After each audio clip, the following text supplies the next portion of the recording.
Welcome to The Art of Charm. I'm Jordan Harbinger. The Art of Charm brings together the best coaches in the industry to teach you guys how to get and keep the girl, as well as put your best foot forward in both social and business situations. Now, this show is about you, and we're here to help you become the best man you can be in every area of your life. Make sure to stay up to date with everything going on here and get some killer-free ebooks, as well as drills and exercises that'll help you become more charismatic and confident by signing up for the newsletter at theartofcharm.com. And if you're new to the show but you want to know more about what we teach here at The Art of Charm, listen to the Art of Charm Toolbox at theartofcharmpodcast.com/toolbox. That's where you get the fundamentals of dating and attraction, such as body language, eye contact, vocal tonality, all that stuff that's more important than you might think. We've got boot camps that's live training running 2 to 3 times every single month here in Hollywood, California. We've also got some details on all that stuff at theartofcharm.com. Looking forward to meeting all you guys in LA in 2014. All right, today I talk with my friend Rob Judge from DateHotterGirls.com. We're going to talk about why dating instructors and life coaches are generally a joke, and seeing through the smoke, mirrors, and sales copy to the truth about personal growth and social improvement. We're also going to talk about how smartphones have changed the dating game, a framework for eliciting and compelling great responses from her via text, and how texting and communication is always filtered through her current emotional state. We're also going to talk about how we naturally judge not only nonverbal but also written communication, how to get rid of natural jitters when approaching women, the magic, quote-unquote, magic formula for a great bar or date story, and I really love that. And, of course, what cool vulnerability is and why that's important. And as you guys know, I'm a big ability and sharing and openness. So really, I enjoyed this show, and I know you will too, with my friend here, Rob Judge from DateHotterGirls.com. Enjoy. So, Rob, you're a self-proclaimed nerd by birth. I am. You know, I can't hide it. So what exactly, I mean, I'm not going to ask you what nerd means, but, you know, you said you seem destined for a neutered existence of heartbreaking introversion and involuntary celibacy. And, you know, you're not that old, but how old are you now? I actually just turned 31. Okay. So I'm older than I look. Yeah, definitely. And you were settling, and then you got a girlfriend, and then it says your longtime girlfriend dumped you rather brutally. I mean, how long were you dating her? So this was really girlfriend. You know, it was kind of like one of those things where it was the girl I thought I was going to marry. So I had been dating her for 5 years, from when I was 17 years old, all through college, up until when I graduated college and started working, in, you know, this office job in New York City. Okay, and she dumped you rather brutally. What does that mean? Oh, it's as bad as you could imagine. She cheated on me. She kind of strung me along for about a month or so. And then she gave me that heart-wrenching, you know, I just think of you more as a friend now. And then I kind of found out about the cheating and all that stuff later. So it was not the greatest moment of my life, you know? Yikes. And so that was just like the nail in the coffin. I mean, what happened after that? Well, you know, it's funny because when guys go through stuff like that, you know, and we all have our sob stories, and, you know, a lot of, especially as, you know, you yourself, Jordan, like, you know, as a dating instructor, I think no one gets into this because everything's going great and, you know, we have this awesome dating life. Obviously, there has to come that moment where you kind of realize that something needs to change. So when that happened, I sort of realized, I was like, wow, like, something is not right. Like, I don't know how to relate to women. I don't know how to meet women. I don't even really know what women find attractive. In fact, the way I thought of my girlfriend, and the reason the relationship failed, and it was all my fault, was because I looked at her like she was like a prettier man without a penis. You know, like I related to her like I related to my friends. And that's really not the way that women want to be spoken to, want to communicate with their boyfriend or someone. And so that sort of what prompted me to go back and start really studying, you know, and obviously I first got involved with all, like, you know, the pickup artist stuff and that kind of thing. And then as time went on, I really kind of took it upon myself to go deeper and really look at like female psychology and really kind of like pay attention to what women are saying, to really kind of just understand where they're coming from and how they want just to be, I guess, for lack of a better word, seduced, or, you know, how the process they go through when they feel attraction for a guy. Okay. And now your message is a little bit more unique than a lot of like pick-up-y type guys, because you're 100% about being a student first, teacher second, right? Absolutely. In fact, part of the reason I'm so excited to be on this podcast is like the pickup podcast was something I started with. I remember iPod and listening to it, on the way to, when I go to my office job. So absolutely, I really know what it's like to go through the whole, dating advice scene and that kind of thing. First as a student, and now, I'm kind of looking back, back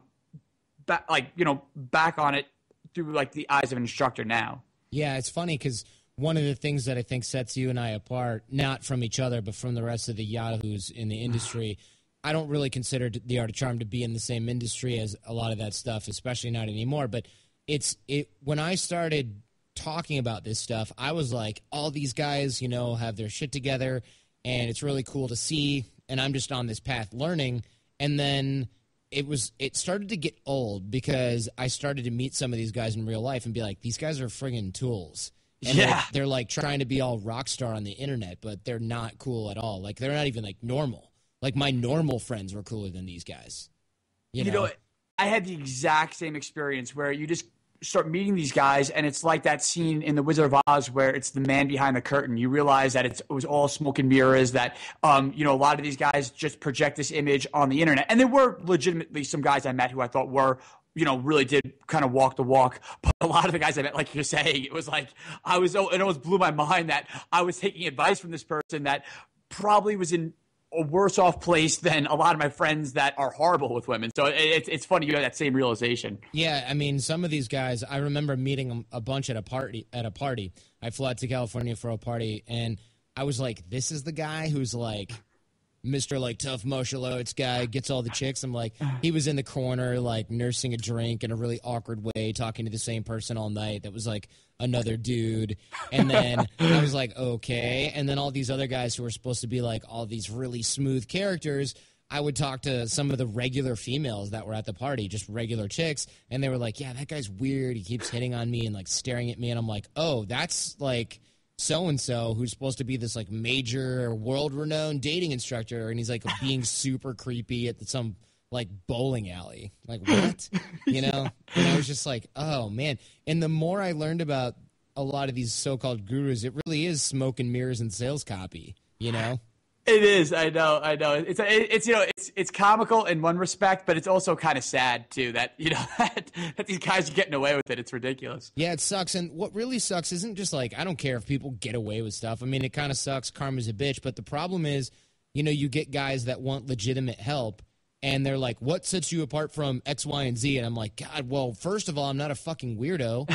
But, I try not to talk too much crap about like so-called competitors, but I'm like, that program's weird. If you go to that program, you're going to come out more weird than you came in. I'm not trying to make you like into some superhero PUA weirdo. Like, I'm trying to bring out confidence by running you through your insecurities. And so like a lot of guys, they don't get it. And the other thing that really stinks is you'll talk to a guy who really needs your help really bad. And I know you've gone through this too.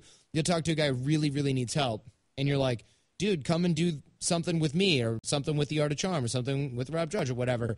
And they'll be like, no, all this crap is a scam. And then you talk to him a little bit more, and you find out he did a bunch of lame-o competitor boot camps where the guy like was listening to his iPod during the boot camp and like phoning it in and texting and like being like, yeah, go talk to that girl over there, I'm watching, while he's like playing, Candy Crush on his iPhone.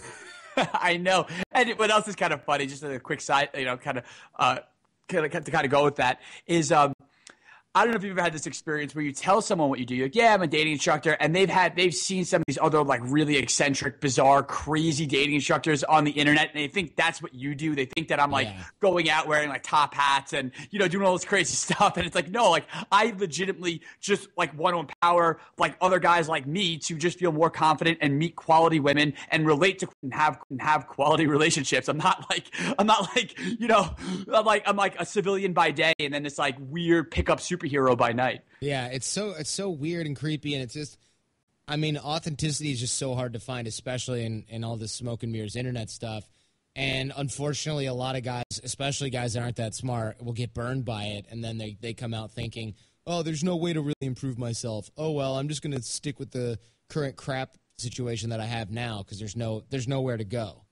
Yeah, that really is one of the most unfortunate casualties of all this is that when guys do get frustrated and they give up because they've gotten bad advice or misinformation. So that does really that really sucks. Yeah, it becomes like, instead of just being like, oh well, that's the industry, it becomes sad. And it's like, I'm networked really well with a lot of the fitness and nutrition guys, and they have the exact same issue where like one guy's like, it's diet and exercise and there's a few lifts I'm going to teach you and it's a lot of hard work and it requires some planning. And then there's another guy who's like, I sell the only coffee that doesn't have mold on it that kills you. And everyone's like, well, I'm going to go with that guy. And then they get burned by that guy and they go, this is all a scam. I'm just going to be fat and unhealthy. And it's like, it's an excuse process, but and at some point you got to see their logic, which is like, everyone's lying to you.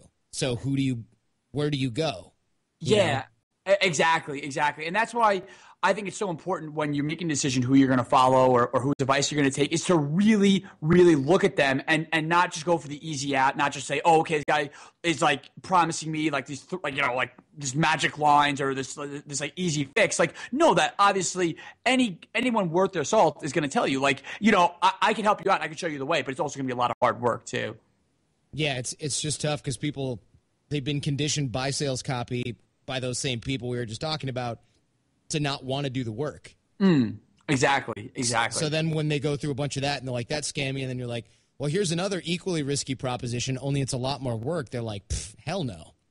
Yeah. And I totally get that too, because it's like, why would you choose the harder option that also might fail just like everything else that you've done? Yeah. I know. And again, just being a student, I totally relate to what you're saying. It's just that constant, that frustration. I felt it a lot as a student too, where you're trying something, you're going out, and it's embarrassing too. That's the worst part about it. It's like, at least with fitness, when you fail, it's sort of a private failure. When you fail to beat women, it's a public failure, which really sucks. I know, in front of like all of your friends, and you're like, oh, I needed that, like I needed another hole in the head. Yeah. It's I've definitely been there too. So it's a rough road. So fortunately, and one of the things that we do here on the Art of Charm podcast primarily is give guys a bunch of free stuff so they know it's legit. So you came up with some pretty cool ideas, namely the smartphone's impact on dating, which actually is a pretty popular topic. I've talked about this a lot. I've given talks on this, some more exciting than others, but I think it's pretty interesting because smartphone really has changed things. Back in even the 90s and stuff, or even 2000s, yet when you got a phone number, and I remember this even just because I had to do it. When I was in high school and college, you didn't get to text a chick. You had to call her house, and like half the time her mom or dad answered the phone. And so, if you got a phone number, it meant more than it does today because she wasn't like, screw it, I'm just going to ignore it. It was like, no, you're calling her dad.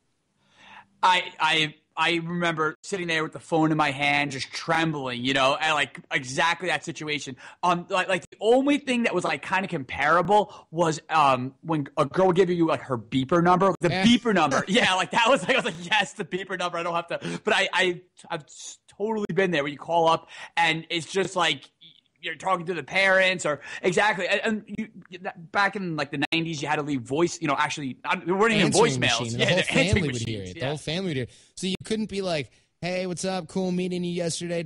You had to be like, hi, this is Robert. I'm calling for Katie. Please have her return her call at her earliest convenience at 734-415-2545. Thank you. And meanwhile, you're like, that sucked. I don't know if this is the kind of machine where I can push like 1 and it starts over and like, do I delete it? And then you're like, oh crap, I'm still on the phone. So and it's like this whole big mess. And if she doesn't call you, you don't know if she even got the message, because like her dad or sister, like you don't even know. There's so many black boxes. Now it's actually gotten harder and easier because now you can just text somebody, but also they can just be like, fuck it, and never call you or ignore it. Or give their number. You'll get a number just because she wants you to leave. Oh, exactly, absolutely. And I think girls too. Not just girls. I think guys too. We all. People crave validation, and I think that some girls just like seeing their phone lighting up. They'll never answer the calls, they'll never answer the texts, but they just like that validation of constantly, guys chasing them, that kind of thing. So I think the smartphone gives women a lot of what they crave without having to put that much investment back into it. It's like they'll sit there all day and like look at these texts coming in from these guys. Oh, you're beautiful. Hey, sexy. What are you up to? And on a validation level, she likes it, but on in terms of like her returning those texts, it's never going to happen. Yeah, it's so interesting, and that's uniquely a smartphone thing. How else has the smartphone sort of changed dating in our generation? Well, there's so many aspects of smartphone that really I think has really kind of changed the way men and women interact. And one, like most notably, is the way that we speak to each other on text. And this is something that really became very apparent to me when my parents learned. Well, and you can't see me, but I'm putting learned in finger quotes here, because to say they learned how to use texting, they really didn't. Because what started happening is I get these texts from my dad that were like, hi, and that was it. And I'd be like, what's up, Dad? And then and then nothing. Or he'd be like, he would write out these texts that were like, basically like he was writing a letter. And what I started realizing is that texting is almost a language onto itself. Like the way that we text people and the way we communicate on text, it's not the way that you would sit down and write like a formal letter, like, like a handwritten letter in the 90s, or I guess even before the 90s, when people actually did that kind of stuff. Or it's not the way that you would have a conversation like in a face-to-face interaction. Like the way that you actually write text is like it's a communication style onto itself. Yeah, that's true. You kind of have to be in the groove on that. It's interesting. And you've got actually something you call the key lock sequence, because a lot of guys, they'll text and be like, what's up? And they're like, man, she's not answering me. And it's funny because having studied this stuff, I'm like, of course she's not answering you. Why would she answer that text? And we have a product called the Textbook that was like one of the first, if not the first book that talked about this. Now it's ancient history. It's like 5 years old, right? But like back then people were like, oh my God, texting, And yeah. It's funny because now you've got a little bit of a system for showing people like, hey, this is how you get a reply. Exactly. Well, the thing with the key lock sequence is that it's just a simple framework for guys to just remind themselves of how to text women. Like exactly what you're saying, like texting a girl, hey, what's up? Or it was nice meeting you, or hope you're having a great day, or, any text that like basically doesn't communicate your personality, you should not be texting, especially with a girl that like you've only met maybe once or twice. Maybe you got her phone number at a coffee shop or at a bar or a nightclub or whatever. But the thing is that if you're not displaying your personality in your text to her, she's probably not going to respond, unfortunately. So sort of the foundation of the key lock sequence, sorry, I'm tangling my words here. Okay. It rests on the idea that it's there to help you convey your personality, so that when she's reading your text, she's reminded of this attractive guy she gave her number to in the first place. Okay. Yeah. So how does it work? Okay. So basically the key lock sequence works on, and we say 3 texts, but it obviously can be longer than 3 texts, but it's really 3 texts that hit 3 different emotions. The first emotion is simply to capture her attention. It could be, and you can capture her attention in a lot of different ways. You can do it by saying something funny that maybe kind of gets her to giggle a little bit. It could be something that maybe shocks her a little bit, like that she's like, whoa, like wow, I wasn't expecting that. It could be basically any sort of text that gets her to stop what she's doing and actually pay attention to her phone. You see, like, and I've seen, friends of mine that are females do this. When they'll get a text from a guy and it's boring, they'll just kind of look at their phone, with very nonchalantly. They'll look at it and put it back in their pocket. Like they're not going to sit there and stop what they're doing and pay attention to it. And I mean, it's just like kind of like when you go to approach a girl in a bar or a nightclub or, in a coffee shop. If she's not even paying attention to you, if she can't even hear the words that you're saying, you have zero shot of ever attracting that girl. One of the first things that I always teach students, and this is actually, it sounds so simplistic, but it's a very important lesson I think a lot of guys need to learn, is like rule 0 for meeting women is simply you have to capture their attention first. And again, like so many guys, like, and just, I don't mean to go too much on a tangent about approaching, but sure. I'll watch students and they'll walk up to girls and they'll speak, either way too fast or they won't speak loud enough, or, and this is especially true in like a nightclub or a lounge situation where you're competing with music and voices and crowds and that kind of thing. So if she can't even hear what you're saying, I mean, and a lot of guys think they're getting rejected, but in actuality, she's not even paying attention. Like she a lot of times the girl probably didn't even know he was even there. And it's kind of the same thing. It's like if you text these really boring texts and texts that don't strike any kind of emotion in her, don't get her to stop what she's doing, she's probably not even going to remember that you even texted her. Right, because she's getting a ton of those. Not only that, but it's not interesting. It's definitely not more interesting than what she's doing, and it doesn't compel a response. So you get like, what's up? And it's like, well, what am I supposed to say to that? Nothing. I'm like grocery shopping. And I'm over it, right? But if you say something like, if you compel a response, you get something going that's like, hey, troublemaker, what's shaking? That's not that great, but it still has personality. The other one doesn't at all. Exactly. Well, that's the thing. Like, especially if you had a nickname for her, say like you were calling her troublemaker the whole time, you know, you were joking around with her, you were flirting with her, and then you use that callback humor. That's definitely going to get her to stop, because she's going to be like, oh yeah, it was that funny guy Jordan who was calling me a troublemaker at, you know, whatever, like, you know, whenever you met her. So that callback humor works really well. So that's something I always advise guys, you know, guys try to think back to the interaction and remember the high points. You know, remember the points when she was laughing, when she was like, you know, kind of playfully punching you, she was flirting with you. And those are the moments that you really need to recall in your first text. All right, we're going to take a quick break. But in the meantime, guys, listen, it's Jordan here from The Art of Charm. You've heard me talk a lot about taking you to the next level in life at work and in your relationships. And you've also thought to yourself, yeah, I want to up my game. I want to become a better man. I want to be a better hustler. I want to be a better person. And my guess is that you've been thinking about it for a really long time. Am I right? So I want to tell you this. Stop thinking. Your chance is now. Do you really need more time, more information, more plans for the future? Or do you want to become that guy today? Because the truth is this.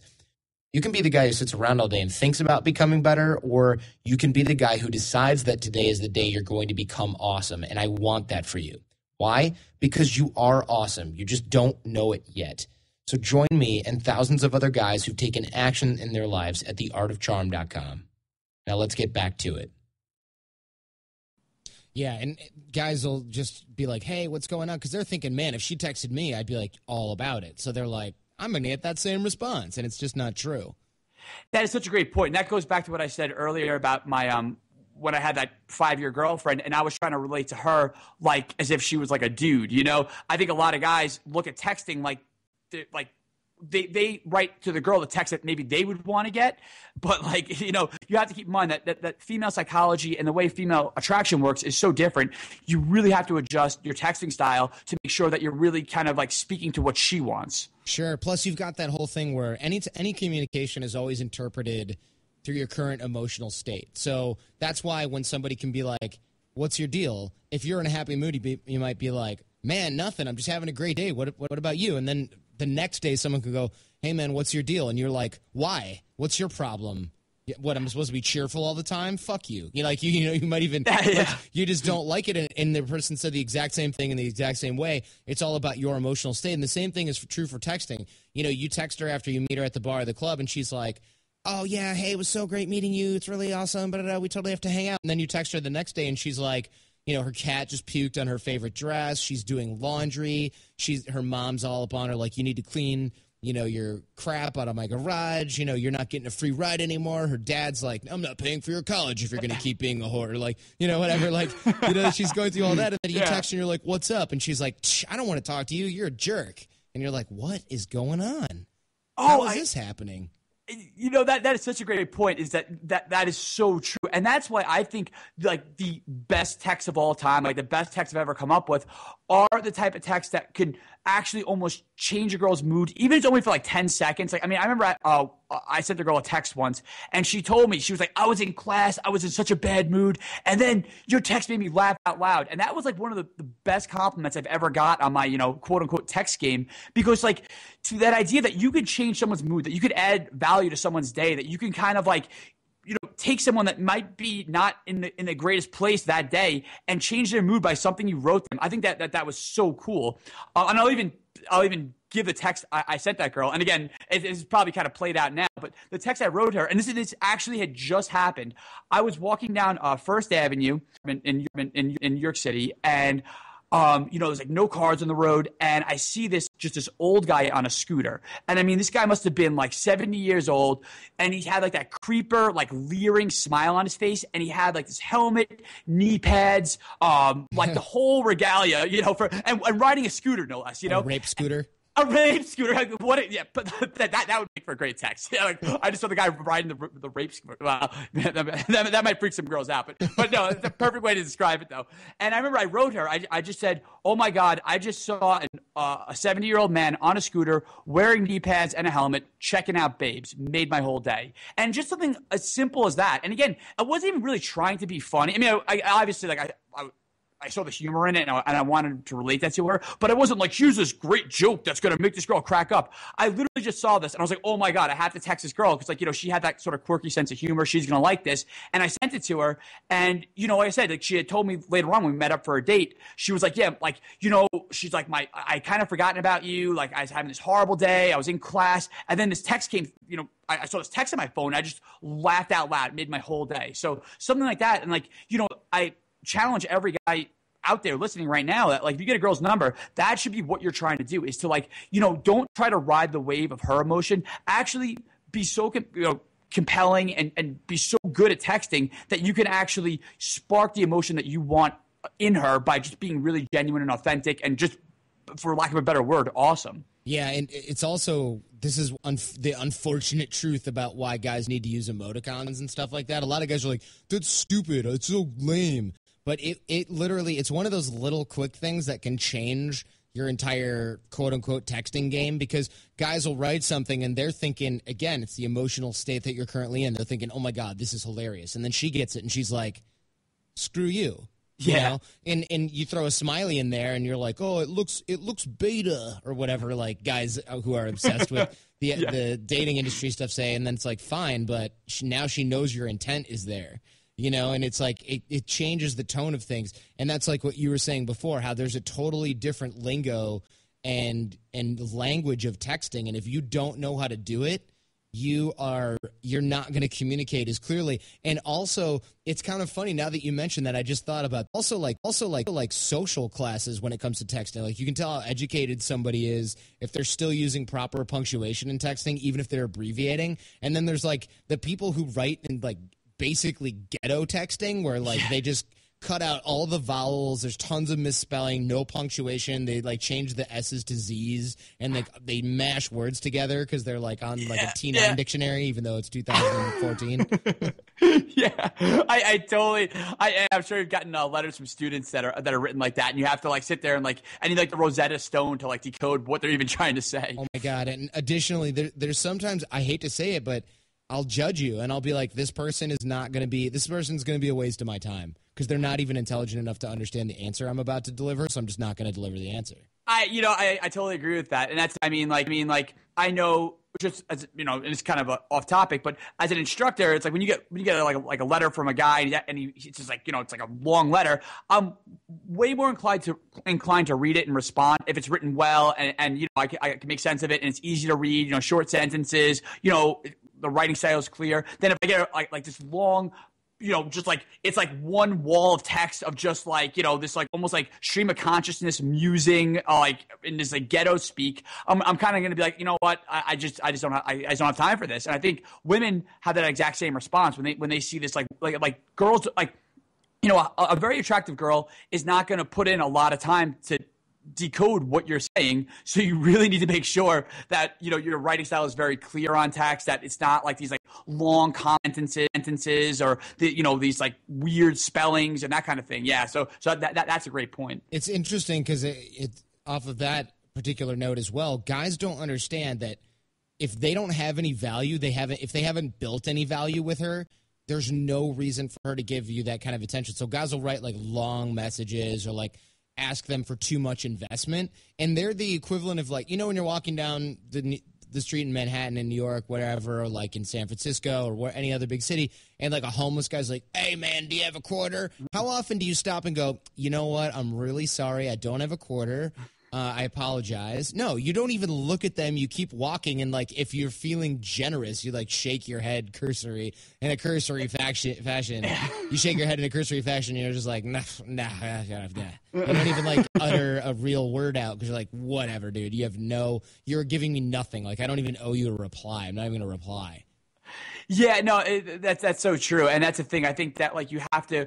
One of the things I always tell guys, and I do my own personal dating life, is no matter how good the interaction went with the girl, no matter how much I thought I killed it, or even no matter how bad I thought I might have done, I always assume I'm back at square zero when I'm texting her. I don't assume that like I'm in negative territory. I don't assume I'm in positive territory. I know that like I'm just a number on her phone, and what I do with my text game is going to determine how she perceives me. And, and obviously, if you made a really great impression or a really bad impression, obviously, like, texting is kind of just the icing on the cake. But a lot of the times you'll be in that gray area and stuff you do on text can really kind of knock a girl either over the fence or, just ensure that she's never, ever going to see you and possibly post your text up on an internet site for everyone to laugh at. Right. Yeah, exactly. Yeah. You're going to end up on one of those.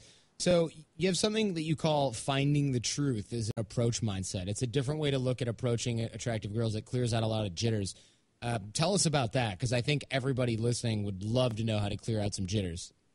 Okay, so find out the truth. This was a concept that I sort of realized in myself, and I only sort of articulated it when I started coaching. But this was something that a realization I sort of like a silent one. And Jordan, you probably came to it too when you were going out and meeting women and kind of getting over your jitters to approach women. Is that obviously when we all first start, no one wants to get rejected, and we project so much of ourselves onto the approach. Like I said before, I've seen students get rejected simply because they weren't speaking loud enough, and they'll run back to me and be like, "Oh my God, I suck. Oh, I can't do this." And it's like, dude, like she didn't even reject you. She just didn't even hear you. So the first part to like the first like I guess like principle to understand about finding the truth is that like you have to kind of take yourself out of the picture, and obviously that's so much easier said than done.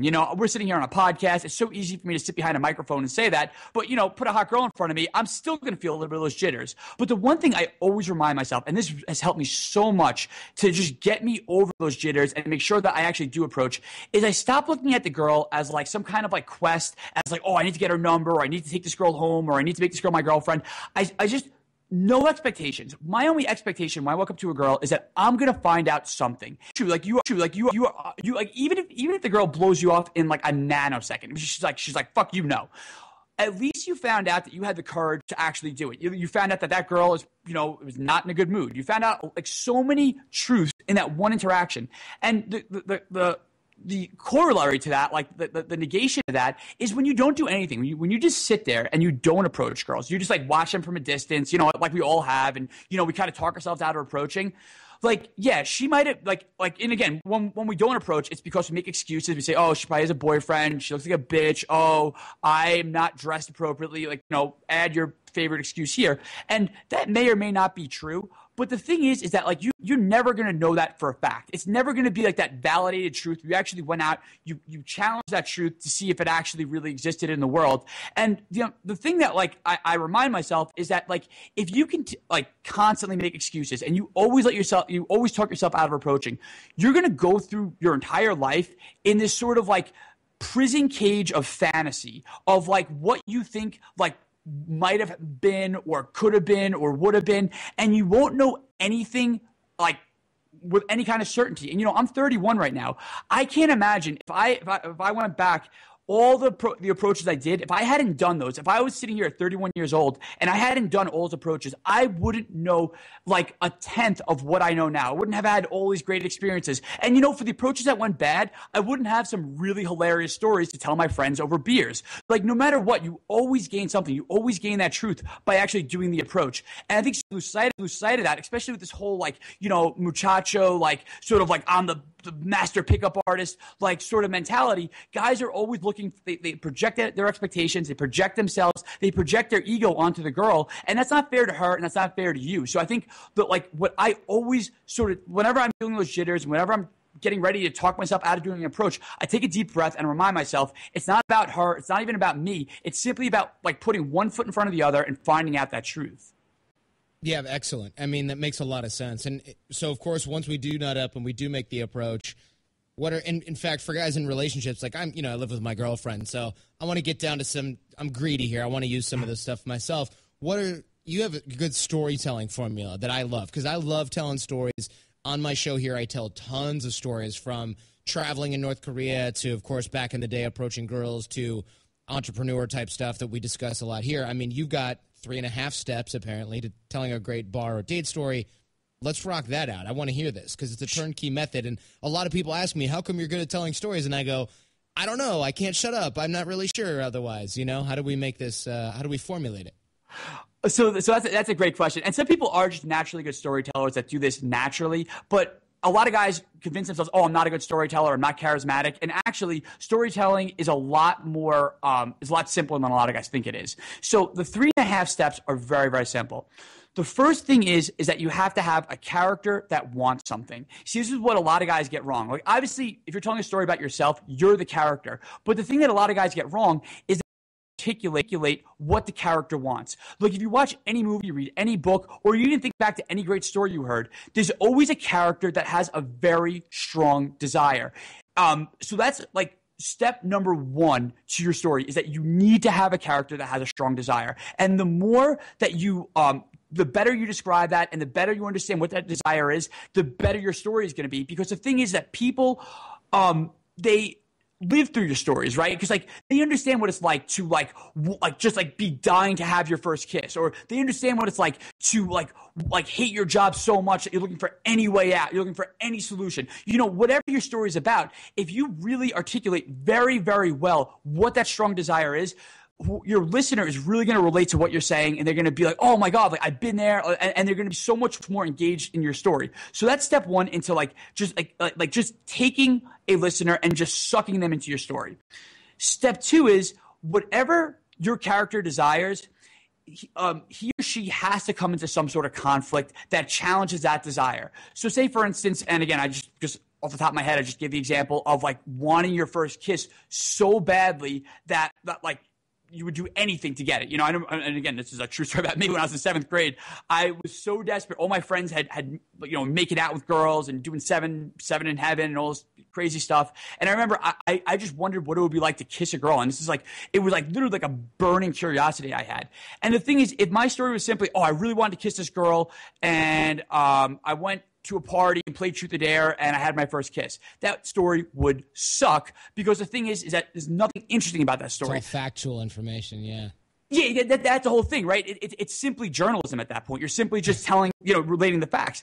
A great story, even if you have to exaggerate a little bit, I would never say lie, but by exaggerate, I mean if you dramatize things a little bit, if you kind of blow things out of proportion, if you sometimes even drawing in metaphors that are a little more grandiose than the situation would require. Like, for instance, if you compared like wanting your first kiss, like, I don't know, like Julius Caesar crossing the Rubicon, or some sort of like grandiose sort of like high metaphor for what you want. But the thing is that your character and your character's desire has to come into some sort of conflict with the world, and again, a lot of the times if you look at your stories, it's easy to identify that conflict. Like, maybe I know when I went to go have my first kiss, like I was in love with this girl Crystal. I was like basically stalking her at this party. I was following her around, and then I remember there was the promise that, we're all going to play Truth or Dare later. We're all going to get drunk and play Truth or Dare. And I thought that was going to be my big moment for my big kiss.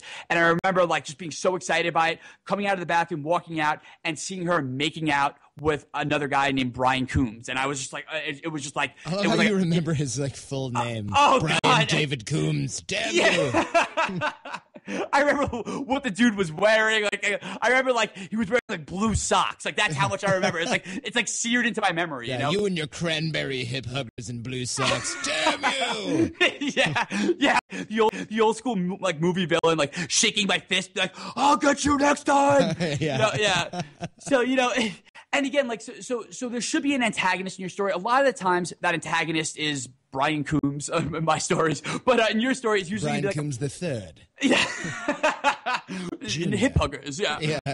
But so in your stories, a lot of the times, your antagonist might be your boss, and but also to your antagonist could just be a situation. It could be that if you wanted to get somewhere and you weren't old enough to drive, maybe the fact that the driving age is 18 years old in whatever state you live in, maybe that's what the antagonist is. But whatever the antagonist is, whatever you identify as the thing that challenges your goal, really, really dramatize the details. And one great way to do it, and actually, Jordan, you were just doing this kind of evidence of that you're a naturally good storyteller, is by adding very specific details. By adding those details, it makes it humorous. I remember I used to tell the story, and it actually did happen, but then I just kept repeating the story to every girl I met in New York City because it got a really good response. In fact, if any girl listening in New York City, there's a girl in New York City listening to this, she probably heard this story from me if she went out, between 2008 to 2010, she probably heard the story about when I was molested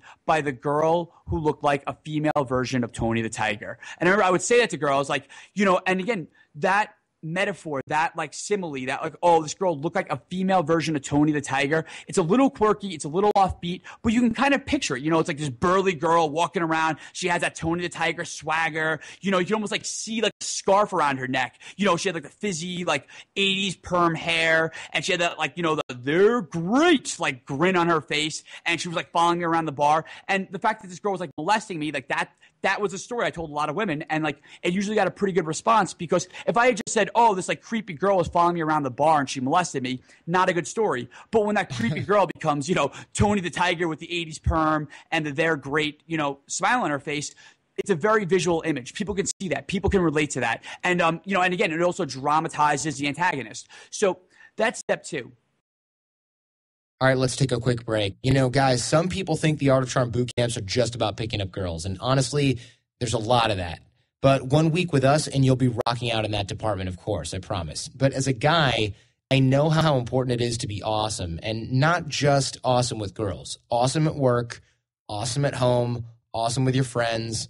Guys need to be awesome everywhere. And that's why we call our company the Art of Charm. It's that special something that gets you results wherever you go. And trust me, the results are real. Every day I get new emails from the guys who decided to take our boot camp, and what I read is amazing. Just weeks after graduating, they land a promotion, they form a new wolf pack, and they have a new life, and it is not an accident. Find out why at theartofcharm.com. And in the meantime, let's get back to the show. And then the final step, is simply come to a resolution. Whatever kind of conflict your antagonist, so you have desire, you have antagonist, and then there has to be some sort of a resolution to that. Maybe the antagonist wins, maybe you win, but there has to be a resolution to that conflict. And as sort of just a quick tip, a lot of guys there's a temptation to tell stories that are really flattering and make you sound really cool. And, about the time, whatever, you started a great company and it was super successful and, you were the big hero. But actually, stories that show more your personality and stories that are more entertaining to listen to on dates are usually stories where you didn't get what you wanted, but you learned something else. That's a great point. Where you missed the target just enough. Exactly, because the thing is that so much of who we are, we learned from our failures. So much of what happened, and even when we started this podcast, I was talking about my 5-year girlfriend that dumped me, and even though I got dumped, it was brutally, it was embarrassing, it was awful, and it was a bad point in my life. What I learned from that is that something needed to change. And the reason I'm on this podcast now is because of that moment. So keep that in mind. Don't try to, me and Bobby Rio, we have this term for it. We call it cool vulnerability. Show some cool vulnerability. Show that you're not afraid to tell the story. I mean, a story I've told on every single date I've been on with women is a story where I was completely embarrassed in 3rd grade because my grandma had told me I was related to the guy who invented the traffic light, and I really wanted to look cool, and so I was telling all my classmates. I basically broadcast this all over school, and then Black History Month rolled around, and my teacher put up a poster, and the guy who invented the traffic light is this black inventor, and everyone was turning around their desks, all eyes were on me. People were is that your great grandfather? And I was kind of shrugging and being I was so confused. I was yeah, I think so. And it was one of those things that and then actually it's funny I brought that story up because it kind of brings us to the 3.5 step.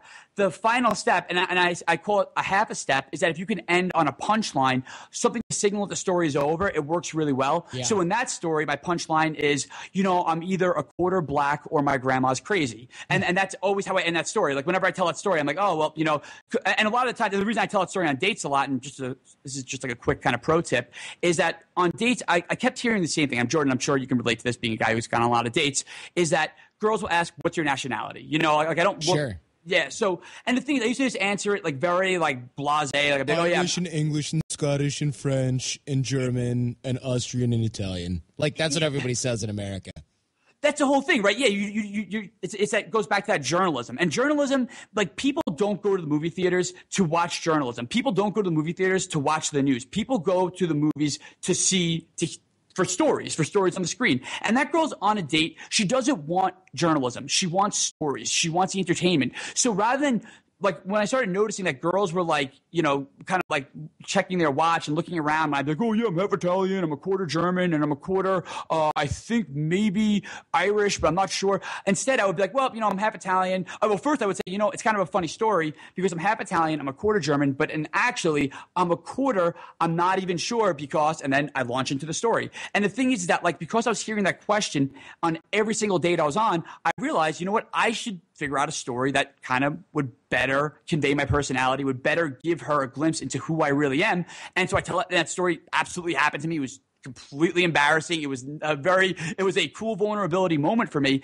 And the thing is that by telling that story, I just feel like women relate to you so much more. They remember you. I've had girls even say later on, like if we're out with their friends, they're like, oh, tell that story about your crazy grandma, you know? And that's when you know you're doing it right. It's like when they remember your stories, they remember things about you. Because if you just say like, kind of whatever you just said, Jordan, I don't even remember because you just like, when you just spit the facts, people just don't remember that. But the fact that like, if I said, you know, Jordan, I'm sure if we talk like, you know, a year from now, you'll remember that I'm a quarter black. Oh, my grandma's crazy, right? You know, it's because I told it through a story. Yeah, exactly. Otherwise, yeah, you're right. French, I don't even remember what I said. It's not important. I forgot what my own baloney history. That's the thing, man, is people don't get that they're especially, and here's the thing, I'm not trying to be a hater on those guys. The thing is, guys who have engineer brains, which let's admit are, you know, a lot of our clients are very analytical guys, and there's a very good use for that brain that's evolved that way for a damn good reason. It's just not that good at communicating in social settings, especially with women who aren't looking for it right away. Well, exactly. And this is what separates the guy who's boring from the guy who the girl's like, oh my God, we had so much chemistry. He's so funny. Like being funny is not being a comedian. It's just like understanding like these little sort of like social hacks, like understanding how to tell a good story. So rather than like bore girls with like the facts of your life, you're translating those facts into entertaining stories. Exactly. Yeah. Well, I mean, that's great. And I love this. And I think a lot of guys are going to find a lot of good use out of this. Is there anything you want to leave us with? You know, Jordan, I really appreciate being on. If guys want to learn more about me, just check out robjudge.com. That's just my personal website where I kind of just have all my musings and, you know, writing on there.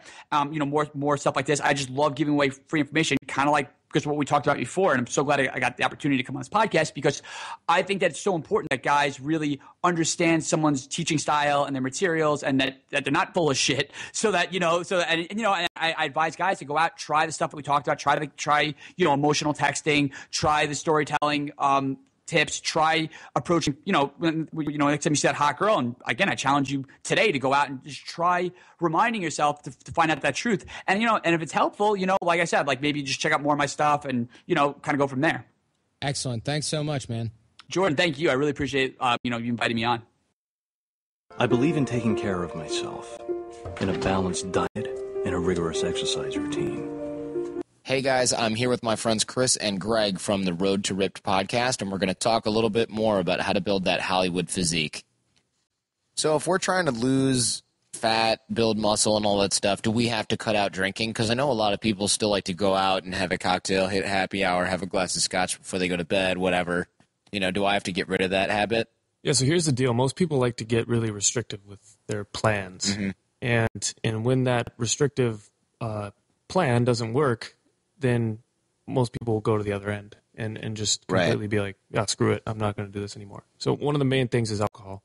And it's something that you can easily work into a sensible and sustainable plan. And to make your plan, if you enjoy alcohol, you don't need to drink if you don't want to. Right. But if you enjoy it and you are looking to make a sustainable fitness program that will change your physique over the next couple of years to where you want it to be so that you're happy, then the integrating alcohol into it is kind of essential. Yeah, exactly. Yeah. If that's what you like to do. And alcohol in general has a lot of benefits in smaller dosages.